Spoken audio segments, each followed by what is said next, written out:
Depois de sermos brindados com mais uma excelente palestra dessa casa, e em nome da casa agradecer. E como já é costumeiro aqui, nós abrimos agora 10 minutos para quem quiser, quem tiver um questionamento, quiser colocar algo, alguma observação, fica à vontade aí. Nós temos mais como na Casa do Caminho.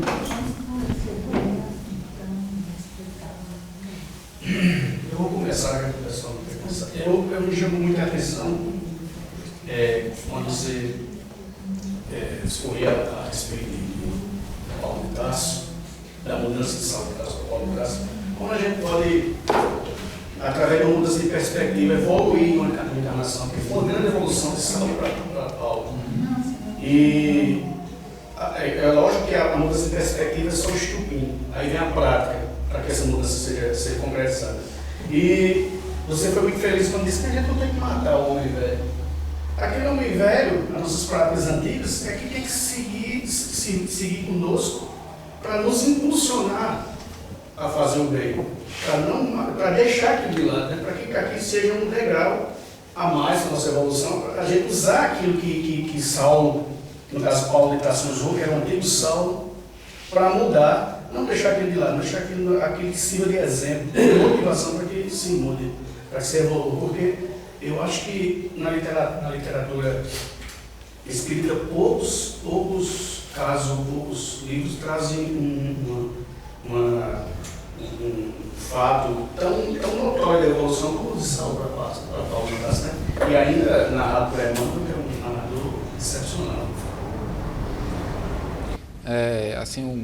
Só sobre essa questão da transformação do homem velho no homem novo, tem alguns casos que eu acho que a gente pode trazer fora o de Paulo. Eu acho que o de Paulo é o mais, como você colocou bem, o mais emblemático de todos, mas tem alguns outros, como o André Luiz, por exemplo, que era um homem que a exemplo de Saulo, tinha tudo na vida material e não tinha um entendimento cristão, e aí quando ele desencarna, ele passa também quase 10 anos no umbral, sofrendo, e ele só sai de lá quando um dia, no auge de seu desespero, ele consegue parar e fazer uma prece.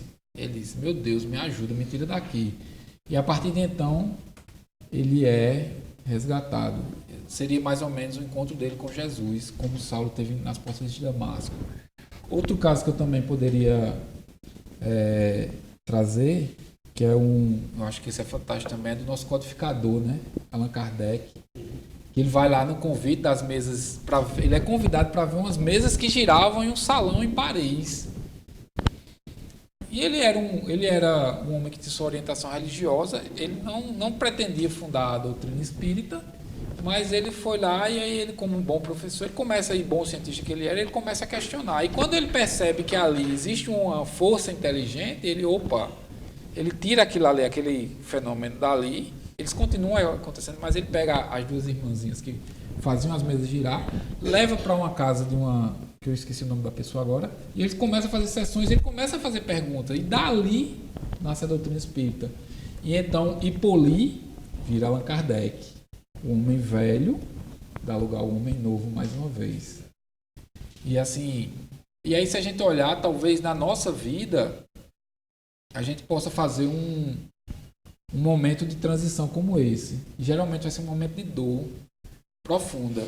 E aí a gente consegue ver, olha, até aqui eu caminhei assim, mas aconteceu isso, e a partir daqui eu mudei minha trajetória e caminhei para cá. Eu acho que cada um, se pensar aí, vai encontrar um momento que Deus falou com você de uma maneira mais austera, digamos assim, e lhe convidou de uma maneira mais firme para que você, olha, entendi, tá bom Deus, agora eu vou por aqui. Não foi pelo amor, mas vai muitas vezes pela dor. Eu acho que a grande diferença dos três casos que você falou é que no caso da André se deu enquanto ele desencarnado. Isso. E no caso de Kardec, de Hippolyte Leon Denis, para Kardec, ele não teve as práticas que Saulo de Tarso teve, matar gente, as grandes diferenças. Mas ele também dedicou a vida dele ao Cristo, a partir dali, até ao ponto de passar necessidade financeira e ser sustentado pela mulher, porque ele perdeu o emprego. Ele era um escritor, ele era professor, E aí ele se dedicou ao espiritismo, ele perdeu tudo que ele tinha também. E aí foi sustentado pela mulher até os seus últimos dias também. Fica aberto aí a diálogo. Isso é sabedoria, né? Tipo, eu acho assim, uma parte da vida da gente, a gente tem que ser sábio para falar isso que você falou, que uma mudança na vida sempre está melhor.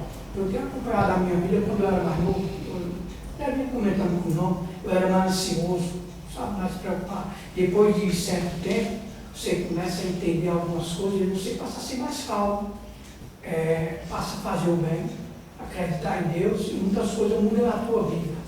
Uma coisa importante que você falou, quando você perguntou, o que é importante? O que é importante é você ter bem material ou você estar bem com você mesmo? Eu acho que muita gente aqui pensou em estar bem. Eu acho que bem material é uma parte que você tem que ter para o conforto, mas que você tem que deixar, porque você não vai levar de maneira nenhuma. Foi muito importante essa parte aí, entendeu? É porque assim, eu vejo que e não é isso, não é um mal de ninguém, mas é uma coisa, é uma característica da nossa sociedade, é que a gente sempre atrela o conceito de felicidade à prosperidade material, entendeu? Geralmente é assim. E aí você de impulso, geralmente, quando você fala você é feliz, aí você pensa no que você, quando você diz, olha, o que você tem? Aí, porque se eu chegar para você e dizer, me diga uma coisa, o que é que você tem? Aí você vai listar um carro, uma moto, um cavalo, um não sei o que lá, entendeu? Um monte de coisa material, mas na verdade o que você tem são as pessoas que eu amo. Eu tenho muito amor, é o que você tem de verdade, né? Eu tenho essas pessoas que me amam incondicionalmente, eu tenho essas pessoas que eu dou minha vida por elas. E eu acho que todo mundo tem alguém, entendeu? E aí porque assim, o nosso futuro, isso aí, graças a Deus, é o futuro de toda a humanidade, é caminhar para que quando esse planeta seja um planeta, que não vai ser o planeta, vão ser as pessoas, quando a gente passar por toda a transição, a gente poder andar na rua, eu encontrar com você e sentir o mesmo amor que eu sinto pelo meu pai, por exemplo. Sem distinção, entendeu? Por uma pessoa que eu nunca vi na vida antes, ver aquela pessoa passando necessidade, poder ir lá ajudar como eu ajudaria meu irmão, um tio, uma tia, entendeu? Ou qualquer outra pessoa que eu amo. É esse o caminho que a gente vai. Eu acho que no momento que a gente começa a entender que nós não estamos aqui para se dar bem na vida, mas para viver bem, construindo a cada dia, a coisa melhora. E eu achei interessante a questão do amor e da dor que você colocou. E quando você entra no Espiritismo, você adentra no Espiritismo, você começa a estudar os trancos e barrancos, nos erros e acertos, você vai melhorando. Aí vai chegar um momento em que o Espiritismo vai entrar em você. Isso. É nesse momento em que o homem novo surge. surge. Exatamente. Exatamente isso. É quando você passa por um período, é mais ou menos os 7 anos de Paulo, que ele recebe o contato, mas ele não consegue absorver ainda a mensagem e sentir ela verdadeiramente. E aí ele passa esse período, cada um vai ter o seu, um período de maturação, mas quando a gente conseguir compreender finalmente a mensagem de Deus, amar o teu próximo como a si mesmo, entendeu? Amar a Deus sobre todas as coisas e ao próximo como a si mesmo, porque se a gente conseguir cumprir só essa sentença na nossa vida, a gente já conseguiu fazer tudo, entendeu? Porque é para isso que a gente está aqui, entendeu? Como diz Chico, que Jesus não pediu muitas coisas, não pediu que a gente construísse grandes edificações, que escalasse montanhas, ele só pediu que a gente amássemos uns aos outros. Então, eu acho que é esse o caminho. É difícil, eu não consegui ainda não, mas estou tentando. Engraçado você acompanhar o Chico Xavier, tudo que ele fazia, ele doava, né? Quer dizer, nada material ele queria. Isso é uma sabedoria, isso é uma coisa boa que a gente tem que fazer. Tem que ter para viver, claro. Tem que ter um conforto, mas você não pode se empregar a isso. E se você se apegar a isso até um dia quando você morrer, você vai ficar ali achando que não morreu, né? Se pegar bem material. Exatamente. Fazer o bem. A primeira vez que eu estou aqui, mas você foi muito feliz quando disse que olhar o próximo com benevolência, não julgar. A gente sabe que o mundo hoje vive pela aparência. Isso. Pelo ter, queira possuir e acaba esquecendo o ser. E cidade pequena principalmente. Demais. Então, quando a compaixão é maior do que a raiva e o amor maior do que o ódio, tanto você evolui espiritualmente, como também você contribui para que o outro também evolua. Perfeito. Verdade. Primeira vez que você está aqui? A primeira vez. Bom, que seja bem-vindo também, enfim, que esteja aqui todo domingo daqui para frente, né? Mas é por aí mesmo, entendeu? Assim, que a gente entender, porque geralmente a gente acha que a gente é perfeito, é aquela coisa da trave e o argueiro, entendeu? A gente vê o argueiro no olho do outro e não vê a trave no nosso. E isso é muito forte ainda para a gente, entendeu? Para a nossa sociedade, para nós enquanto pessoas, porque a gente espera uma perfeição do outro que ele não tem ainda. A gente espera, você não aceita muito que o outro erre com você. E a gente não está preparado para isso. E quando a gente erra, a gente quer que o outro entenda.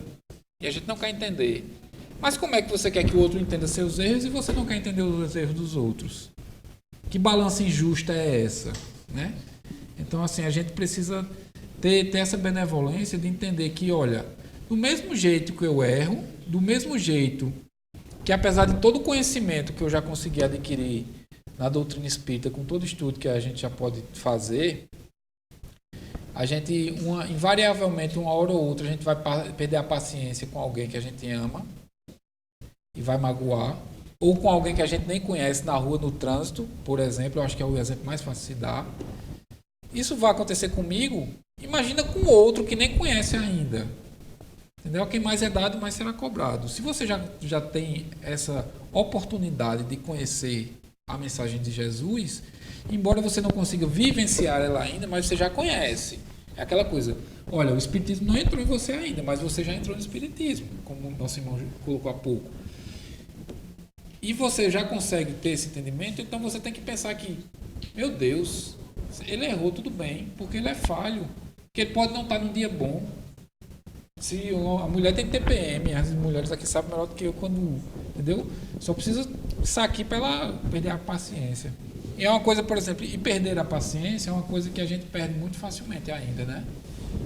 Pelo menos é uma coisa que eu me trabalho muito, que é ter paciência é algo muito difícil.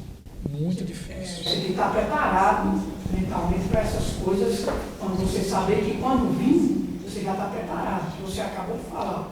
Entendeu? Se você se preparar para isso, você vai conseguir. Uma pessoa está brava ali, você vai conseguir manter a calma, entendeu? Eu penso dessa maneira. Quando a pessoa estiver brava, você, igual você falou, perdoar no momento certo, você tem que se preparar. É difícil, mas você tem que se conscientizar. É porque eu acho que o desafio é a gente ser espírita fora da casa espírita. No trabalho, no trânsito, na fila do banco, quando alguém furar a fila ali, você, entendeu? Em qualquer lugar que a gente esteja. Então a gente precisa ter isso em mente.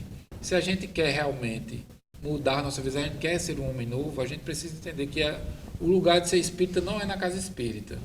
A casa espírita é o lugar que a gente vem para se abastecer de energias boas, para quando a gente chegar lá fora e se deparar com outras energias de variadas dimensões, a gente está fortalecido no nosso conhecimento evangélico para poder seguir. Tem que entender, né, que a semeadura é opcional, né? A semeadura é opcional. Agora a colheita é obrigatória. Obrigatoríssimo. Se você vir fazendo o que não presta, dá uma repensada porque você comprar. Perfeito, perfeito. E ainda tem a do que o falou, ainda tem a terceira fase, né? Que é quando a primeira que você entra no Espiritismo, o Espiritismo entra com você a segunda, e a terceira é quando você quer colocar o Espiritismo para fora. Quer reformar você quer viver realmente como Espírito. Uma pergunta, eu acho que vai fugir um pouco do contexto que o pregou, mas aquelas manifestações que Jesus expulsava os demônios, seria espírito ou seria o demônio? E se demônio existe, ou existem espíritos que não são demônios, alguma coisa assim. Tá. É assim, a boa notícia é que não existe demônio. Não existe demônio. Essa coisa... Existem espíritos que ainda não entenderam a mensagem do bem, que ainda não conhecem o bem, que ainda não conhecem o amor verdadeiro. E aí eles se complazem ainda no mal. Que o que nossos irmãos evangélicos chamam de demônios, a gente sabe que é obsessão. Muitas vezes são contas que são cobradas do passado, do pretérito, que os espíritos vêm. E aí a caridade divina, Deus permite que isso aconteça, porque assim, existe a injustiça, mas não existem injustiçados. Deus permite que isso aconteça para que as peças se encaixem e o perdão possa acontecer. E aí esses espíritos que Jesus expulsava, e aí tem muito do que aí na Bíblia é colocado como demônio, era o entendimento da época, não que Jesus não entendesse, mas como também está lá no Evangelho, Jesus não falou todas as coisas. Muitas coisas ele nos falou por parábolas, porque a gente não estava em condições de ouvir. Eu digo a gente porque a gente estava lá, não se engane. Não se engane se a gente for um daqueles que pediu por Barrabás. Isso é muito provável. Mas esses espíritos que ainda se comprazem no mal, eles se aproximam da gente por muitas vezes e nos influenciam a fazer coisas, cometer erros, que depois, quando a gente tomar consciência, a gente vai ver que foram grandes erros.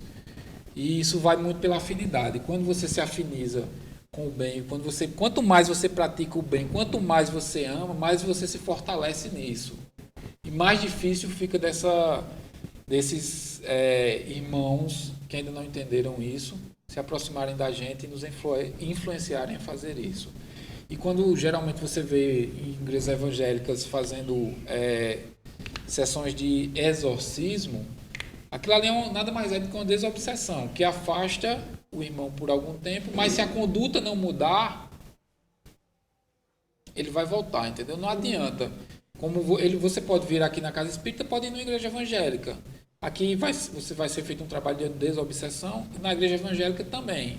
Lá um pouquinho não, bastante diferente daqui, mas em ambos os casos o sucesso pode ser obtido.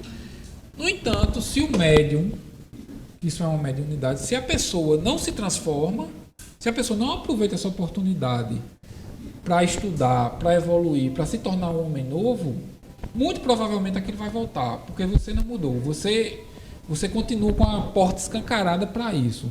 Imagine que é como uma porta dessa aberta e qualquer pessoa pode entrar. Entra e sai, né? Entra e sai a hora que quiser. Assim, só para concluir, porque esse mesmo pensamento que ele passou, eu também passei. Uhum. Porque o que nos edifica é a prova. A dificuldade da vida, ela vem para que a gente cresça. Quando eu me separei da minha esposa, eu sofri muito. E eu tive mais ajuda de quem desencarnou do que do desencarnado. Porque os meus amigos viraram as costas e eu não encontrei apoio deles. E eu lembro que hoje eu era católico e hoje eu sou evangélico. Eu sou evangélico. Mas eu tive mais ajuda do outro lado da vida do que esse aqui. Porque eu me lembro que um rapaz estava sofrendo muito e ele me ajudou muito. Ele dizia para mim: Paulo, levanta a cabeça, isso vai passar. Tudo nessa vida é para que você cresça. Tudo passa. E eu coloquei na cabeça que era um demônio. Eu coloquei na cabeça também. E eu perguntei: mas assim, como é você? Ele falou assim: meu nome é Marconi Walker Batista de Souza. Mas assim, mas você é vivo ou é morto? Eu não entendia, né? Uhum. Ele falou assim: eu faleci dia 3/3 de 1993. E ele deu até o local ao tentar sepultar. O apelido dele é Maluco Pereira. E até um tempo desse, ele vinha e eu conversava com ele. Você escuta ele, você vê Eu ele. escuto. E Isso é uma tão- mediunidade. e é tão interessante que eu dizia assim, maluco, beleza? Como é que a minha esposa está? Ele dizia. E no outro dia, a minha sogra dizia exatamente como ele falou. Aí muitas vezes, essas coisas deixam uma interrogação na sua mente. Eita, será que eu estou ficando doido? Será que é um demônio? Eita, o que será, meu Deus? Entendeu? É por isso que eu... Não entendi. Pois é, assim, o entendimento que existe dessa coisa de demônio é exatamente isso. São espíritos que ainda não conhecem o bem, não sentiram, não puderam sentir o amor de Deus, entendeu? Porque Deus é a força suprema. Está aqui, ó. Inteligência suprema de todas as coisas. Então, ele não tem oponente. Entendeu? Os homens, com seu livre-arbítrio, cometem os erros, eles tomam seus caminhos, muitas vezes tortuosos, mas que necessariamente um dia conduzirão ao retorno para a divindade, para Deus. Entendeu? Então, não adianta. As pessoas querem errar, querem estar em festa, ouvindo esse tipo de música, está se atrasando, meu amigo, porque você está criando problemas para você enfrentar no futuro. E como eu li aqui na passagem de Paulo, que quando ele recebe a visita de Abigail e de Estevão, porque Deus permite que espíritos que nos amam, pessoas que lhe amam muito, que estão do lado de lá, como mães suas de outras vidas, pais, irmãos, pessoas que são afetos, eles não lhe abandonam, eles estão velando por você, estão tentando lhe ajudar. Você só precisa se fortalecer, como eu falei, praticando a caridade, fazendo o bem, amando, perdoando, porque quanto mais você faz isso, mais forte você vai ficar. E menos brecha você vai abrir para esses irmãos, para que esses irmãos se aproximem de você e possam lhe influenciar para o mal. E tem uma coisa também interessante, na doutrina espírita, eu acredito que, né, na reunião médica você recebe ele começa a ser doutrinado. É diferente de afastar. Quando você afasta alguém de perto de você, aquele alguém pode guardar mágoa, e você também. Mas quando você começa a doutrinar, pode ser que aquela criatura que mais te odiava comece a te ajudar, porque isso até naturalmente acontece. Aqueles que mais nós tivemos, não tivemos afeições por ele, geralmente são aqueles que chegam num momento difícil. Então é interessante a pergunta dele. Só uma colocação. Assim, pelo que vocês falaram, né? Muitas vezes tem a possibilidade de querer dualizar tudo. Ou é um anjo ou é um demônio. Do mesmo jeito que existe pessoas boas, muito boas, pessoas más, pessoas mais ou menos, do mesmo jeito com os espíritos, né? A gente não pode polarizar isso aqui, achar que tu tem a dividida em bem e mal. Não, tem gente que está na caminhada. Do mesmo jeito que existem pessoas que estão no meio termo, tem espíritos também que estão no meio termo. Como existe, no caso que o irmão falou aqui, perturbações, no seu dia a dia, você, no seu coração, eu te perdoo, você me perdoa, é alguma coisa que eu fiz com você, como aqui na primeira vez que a gente está, não sabendo quantas coisas já fizemos, mas vamos conversando, tentando doutrinar, como o irmão falou, conversando como tu estivesse conversando com sua mulher, com seu filho, até ele ir se desligando, né? Encontrando a paz, evoluindo. Assim, só para finalizar, só uma frase, como está lá na Bíblia, amai os vossos inimigos, orai pelos que vos perseguem e caluniam. Entendeu? Então, assim, retribuir o mal com o bem, sabe? É difícil, eu sei. Falar é muito fácil. Se conseguir fazer isso, é verdade. Mas, assim, eu já tive oportunidade de exercitar isso e realmente é uma coisa que lhe renova. Porque quando você se desprende disso e quando você se desprende dessa coisa que você segura, dessa mágoa, você se liberta, é libertador. Não importa o caminho que a outra pessoa siga, porque o caminho é dela. Mas você se liberta, entendeu? Você encontra paz nesse exercício. E a pessoa que te fez mal até se surpreende. Ou não, né? Se ela já tiver em condição para isso, mas se não...